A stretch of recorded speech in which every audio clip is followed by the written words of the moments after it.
бүйрек кубаттандыруу өнүмү бул болсо бунун курамындагы шөп өтө сирек кезигетін кымбат багалы өсүмдүк. Буну эр айыл ортак тутуна берет. Ал кол аягы муздап туратын, эчтеңеге заук сокпайды, бирок истегиси бар. Сондай бир көңүл дурус эмес осундай маселелердеги оден эр айыл жагдайында эч нерсеге заук сокпайтын сондай маселелерге бүйрөк кубаттандыруу. Ягни биздин экинчи жүрөгүбүз аталган бүйрөк биздин экинчи жанагы жүрөктөн кийинки моторубуз. Сону кубаттандырып, жандандырып, бүкүл канды айланыска түшүрүп, канды кыздырып берет.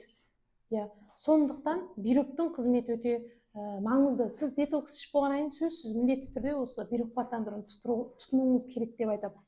Азыркы адамдарда өтө азыр калжырап, чарчап туратын адамдар көп. Эч нерсеге заук сокпай, асиресе жастарды көрөсүздөр. Асиресе сиздерден караганда биздер катты чарчап турабыз.